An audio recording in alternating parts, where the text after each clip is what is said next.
नमस्कार। आज की वीडियो का टॉपिक रहेगा दशावतारों की कथाएं। तो चलिए प्रारंभ करते हैं अपनी दशावतारों की कथाओं को। देखिए, वृहद पराशर होरा शास्त्र के अवतार कथन अध्याय में, यानी कि वो वाला अध्याय जिसमें अवतारों के बारे में बात की गई है, उसमें महर्षि पराशर जो है वो मैत्रेय जी को इन अवतारों के बारे में बताते हैं। पराशर जी कहते हैं कि सूर्य से भगवान श्री राम, चंद्रमा से भगवान श्री कृष्ण, मंगल से नरसिंह भगवान, बुद्ध से बुद्ध भगवान, गुरु से वामन भगवान, वामन अवतार हुए एक तरीके से, शुक्र से परशुराम, शनि से कूर्म और राहु से वराह और केतु से मत्स्य अवतार हुए। आपको ये याद होना चाहिए कि भाई सूर्य से कौन से?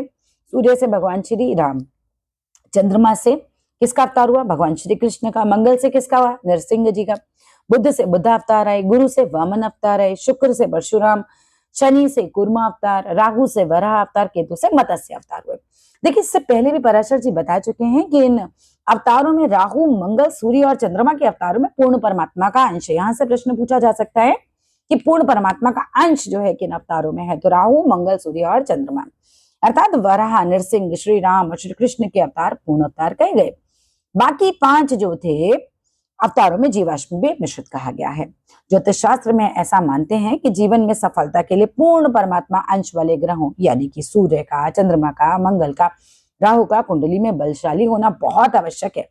यदि ये ग्रह ठीक हो तो जातक का इहलोक, यानी कि ये वाला लोक, और परलोक, यानी ये ऊपर वाला लोक जो हमारा है मरने के बाद वाला, दोनों ही ठीक हो जाते हैं। तो चलिए आइए इन अवतारों को देख लिया जाए, भाई कौन कौन से अवतार हैं। देखिए, वैज्ञानिक दृष्टि से देखा जाए, विज्ञान क्या कहता है कि जीवन का जो प्रारंभ हुआ वो जल से हुआ। हमारे पूर्वज भी तो यही कहते थे कि जो पहला अवतार हुआ वो मत्स्य के रूप में हुआ, यानी कि कुल मिलाकर ये तो समझ में आता है कि जो जीवन का पहला अवतार हुआ वो कहीं ना कहीं जल से हुआ। ठीक है, जीवन का पहला अवतार जो है वो जल से हुआ। तो पहला अवतार जिसके बारे में हम पढ़ने वाले हैं वो है मत्स्य अवतार। ठीक है, मत्स्य अवतार बहुत इंपॉर्टेंट है, ये हमें याद होना चाहिए कि पहला अवतार कौन सा है? भाई हमारा मत्स्य अवतार है। देखिए, प्राचीन काल में एक बार की बात है, एक राजा थे सत्यव्रत। वो क्या कर रहे थे? भगवान को जैसे अपने हाथों में लेकर जल और चढ़ाते हैं ना भगवान की तरफ, ऐसे वो अपनी अंजलि में तर्पण करते समय क्या कर रहे थे? जैसे तर्पण कर रहे थे जल का, तो क्या वो उस समय उनके हाथों में एक मछली आ गई। जैसे आप नदी से जल हाथ में लेते हो और भगवान को से चढ़ाते हो ना, वैसा कुछ ऐसा कर रहे थे वो। और उसी समय उनके हाथों में एक मछली आ गई। तो उन्होंने छोटी सी मछली आई, उन्होंने क्या किया? उसको कमंडल में रख लिया। पर वो क्या हुआ, जल्दी जल्दी वो मछली बड़े होने लग गई। अब वो बड़ी होने लग गई तो उन्होंने क्या किया? कमंडल से उसको तालाब में डाल दिया। ताल में डाल दिया मीन्स तालाब में डाल दिया। फिर ताल में भी वो और बड़ी होने लग गई, तो उसको फिर क्या किया उन्होंने? वहां से गंगा जी में डाल दिया। अब गंगा जी में भी वो और बड़ी होने लगी, तो गंगा जी से वो इतनी बड़ी होने लगी कि उसको फिर समुद्र में छोड़ना पड़ा। उसी मछली ने, जो कि भगवान का पहला अवतार, ये मछली जो थी श्री भगवान का पहला अवतार थी, उन्होंने कहा कि एक सप्ताह बाद, ये मछली बोलती है कि एक सप्ताह बाद जो है महाप्रलय आने वाली है। बहुत बड़ी भविष्यवाणी उन्होंने कर दी और पृथ्वी के प्रलय में की पृथ्वी जो है प्रलय में डूब जाएगी, ऐसा उन्होंने भविष्यवाणी की। जब पृथ्वी प्रलय के जल में डूबने लगी तब सप्त ऋषियों को लिए हुए एक दिव्य नौका आ गई। अब श्री भगवान के आदेश के अनुसार, श्री भगवान ने आदेश दिया सत्यव्रत को, तो सत्यव्रत ने उनके आदेश के अनुसार सभी जीव और जंतुओं के जोड़े, है ना, जोड़ों के अतिरिक्त उस नौका में सारे फल फूल आदि सभी बीज लेकर वो सवार हो गए कि किसी तरीके से, मतलब कहते हैं ना कि भाई प्रकृति आगे चलती रहे, तो सबके जोड़े लेकर वो उस नाव में सवार हो गए। मत्स्य भगवान ने इस नौका को अपनी नाक पर उगी सींग में बांधकर प्रलय से बचा लिया।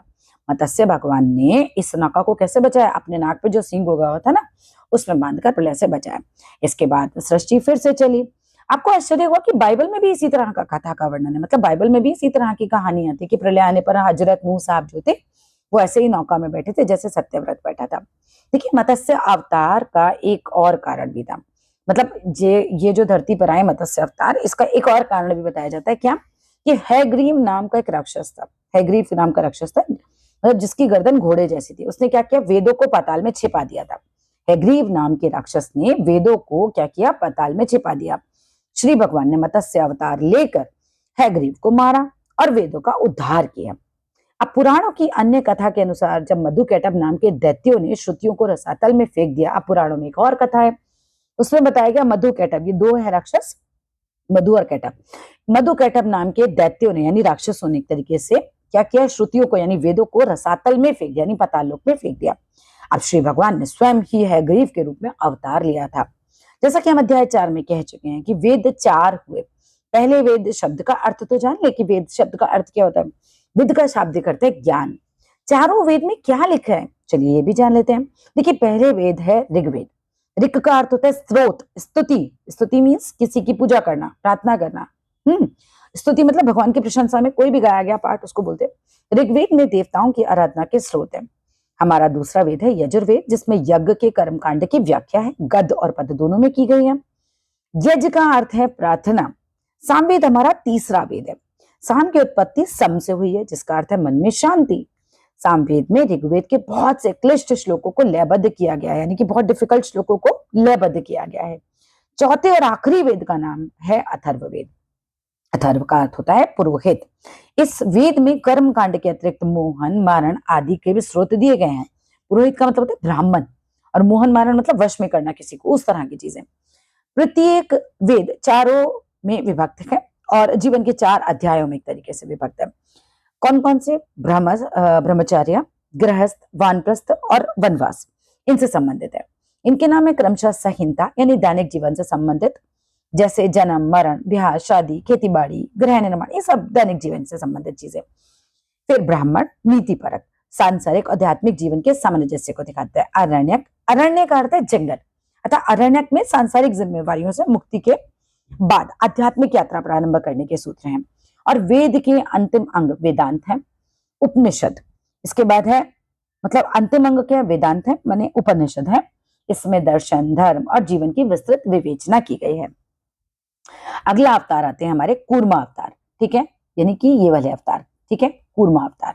नेक्स्ट पढ़ेंगे कूर्मा अवतार। हैग्रीव के कारण काफी विषयांतर हो गया, मतलब हैग्रीव के कारण हम जो टॉपिक पे थे उससे हम काफी इधर उधर भटक गए, बट हैग्रीव के कारण कहते चलो अब हम क्या करते हैं, अपना वापस अपने टॉपिक पे आते हैं। वो कहते हैं कि हैग्रीव के कारण काफी विषयांतर हो गया। हम तो अवतारों की वैज्ञानिक व्याख्या के क्रम में मान चुके हैं कि जीवन जो है वो भाई कहीं ना कहीं जल से प्रारंभ होता है, इसीलिए मत्स्य अवतार प्रथम अवतार हुए।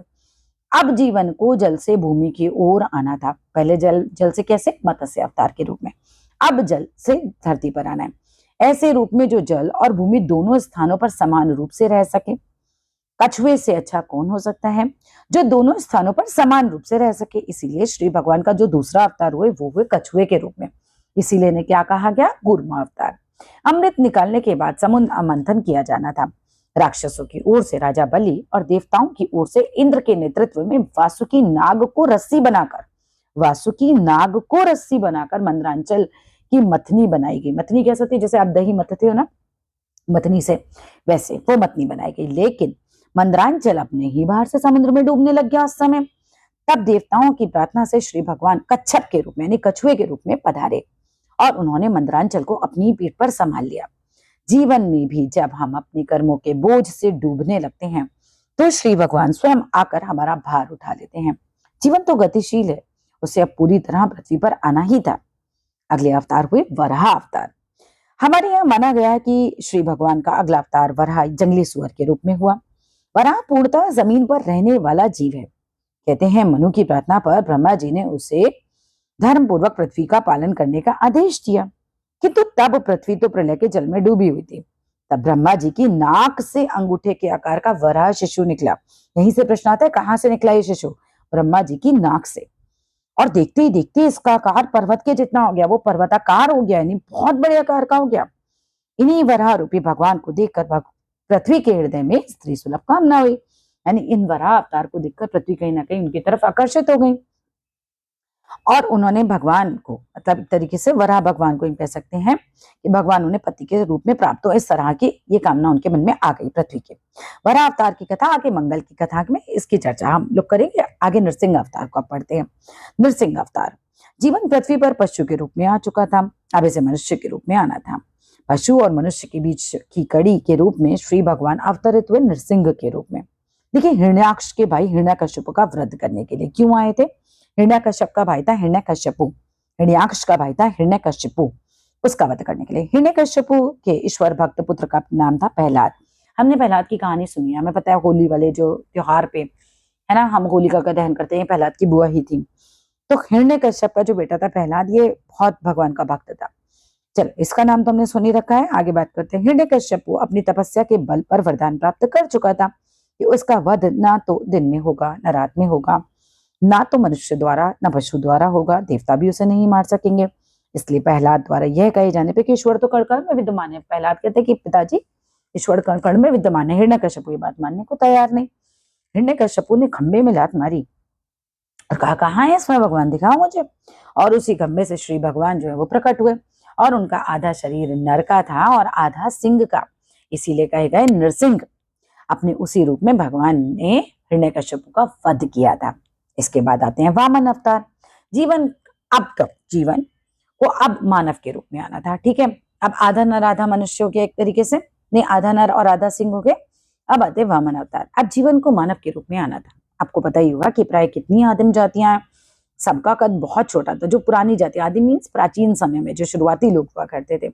विज्ञान कहता है कि मनुष्य की पहली खेप कद में बौनी थी, यानी कि पहली जो हम कहते हैं ना मनुष्य, जो स्टार्टिंग में मनुष्य आए वो लोग जो थे बौने थे। श्री भगवान भी मनुष्य के रूप में जब आए तो वामन बौने के रूप में ही थे, अर्थात नरसिंह के बाद वामन अवतार आए। दैत्यराज बलि ने शुक्राचार्य की कृपा से इंद्र को हराकर स्वर्ग पर अपना आधिपत्य जमा लिया। इंद्र की माँ थी आदिति, जो सभी देवताओं की भी माँ थी। उन्होंने अपने पुत्रों के दुख से दुखित होकर भगवान की बड़ी कठोर साधना की। भगवान उन्हीं के गर्भ से वामन के रूप में अवतरित हुए और छोटे से ब्राह्मण के रूप में बलि के पास गए। राजा बलि अश्वमेध यज्ञ पूरा कर चुके थे। उससे वामन ने 3 पग भूमि मांगी। वामन ने कहा, अब यज्ञ पूरा करके चुके हैं तो इनको अगर कोई मांग रहा है तो उनको देना भी था। तो वामन ने कहा 3 पग भूमि है। 2 पगों में क्या हुआ, वामन रूपी भगवान ने सारी पृथ्वी और स्वर्ग को माप दिया। अब देखो 3 पग में कौन मना कर देगा, मना नहीं किया तो भगवान ने क्या किया, 2 पगों में वामन रूपी भगवान ने सारी पृथ्वी और स्वर्ग को माप दिया और तीसरा पग बलि के सर पर रख दिया और उसे भवबाधा से मुक्त कर दिया, यानी कि जीवन मरण के चक्कर से मुक्त कर दिया। आज भी जब हम किसी के हाथों में मौली बांधकर रक्षा स्रोत पढ़ते हैं तो कहते हैं ना कि जैसे राजा बलि अपने वचन से बद्ध हुए, वैसे ही मैं आपकी रक्षा का वचन देता हूँ, माता उमा उसकी साक्षी बने। इसके बाद आते हैं परशुराम अवतार। जीवन कब तक एक बौने के शरीर में अटका रहता, उसे तो विकसित होना ही था। इसीलिए वामन के बाद ऋषि जन्मदग्नि और उनकी पत्नी रेणुका की संतान के रूप में श्री भगवान परशुराम अवतरित होते हैं। परशुराम के रूप में उन्होंने गौ, ब्राह्मण और साधुओं की रक्षा में असमर्थ है हाय वंश के अत्याचारी राजाओं का वध किया। तो परशुराम के रूप में उन्होंने किसका वध किया था, जो राजा गौ की रक्षा न कर पाए, जो ब्राह्मणों की रक्षा न कर पाए, जो साधुओं की रक्षा में असमर्थ हो, उनका। परशुराम थे महाक्रोधी। उनके क्रोध का परिहास जगत माता सीता के स्वयंवर काल में लक्ष्मण जी ने बहुत मीठे तरीके से किया था। महाभारत काल में परशुराम ने अंबा के कहने से भीष्म पितामह से युद्ध किया था, जो अनिर्णित रह गया, यानी कि उसका कोई फैसला नहीं हो पाया था। इसके बाद आते हैं श्री राम अवतार। परशुराम पुरुष रूप में तो आए, पर पुरुषोत्तम के रूप में श्री भगवान का अवतार पुरुषोत्तम श्री राम के रूप में हुआ। रावण को मारकर अत्याचार का नाश करने, धर्म की स्थापना हेतु भगवान श्री राम पधारे। राम कथा कहने का स्थान तो सही नहीं है, क्योंकि राम कथा तो हम सबको पता है, राइट। इसके बाद आते हैं श्री कृष्ण अवतार। श्री राम के बाद भगवान श्री कृष्ण के रूप में देवकी और वासुदेव की संतान बनकर तब श्री कृष्ण भगवान जी आए और कुरुक्षेत्र में भ्रमित अर्जुन को उन्होंने गीता का उपदेश दिया। इसके बाद आते हैं बुद्ध अवतार। देखिए, अब तक सारे अवतार पृथ्वी पर कुछ ना कुछ लीला रच गए। प्राय सभी अवतार किसी एक विशेष पापी की मृत्यु और मोक्ष के कारण बने, उनका वध किया। किंतु हिंसा को अहिंसा में बदलने के लिए श्री भगवान का जो अगला रूप अवतरित हुआ था वो हुए थे कपिल वस्तु के राजा शुद्धोधन जी एवं उनकी पत्नी माया के संतान सिद्धार्थ। ठीक है, कपिल वस्तु के राजा शुद्धोधन और उनकी पत्नी माया के संतान सिद्धार्थी तो बाद में बुद्ध भगवान बने थे, जिन्होंने बाद में सारी दुनिया को भगवान बुद्ध के नाम से, मतलब सारी दुनिया ने जाना उन्हें। और बुद्ध जो कि अपने आपको जान गए थे, कहते हैं ना, उनको वो समझ गए थे, ज्ञान, सच्चा ज्ञान उनको मिल गया था। फिर उसके बाद आते हैं कल के अवतार। कहते हैं कलयुग में, और जो कि अभी आए नहीं है ना, अगर हम सीरीज में देखें तो इनकी बारी है, अब आएंगे। कहते हैं कलयुग में श्री भगवान का कल के रूप में अवतार होगा, जो धर्म की फिर से स्थापना करेंगे। आगे फिर से सतयुग आएगा। ऐसी ही सुखद आशाओं पर जीवन आगे चलता जाएगा। तो अब हमने यहाँ पर खत्म कर ली सारी 10 अवतारों की कथाएं। अगली वीडियो में हम बात करेंगे सूर्य की कथा के बारे में। वीडियो अच्छा लगे तो जरूर लाइक कीजिएगा, शेयर कीजिएगा, सब्सक्राइब कीजिएगा। Thank you.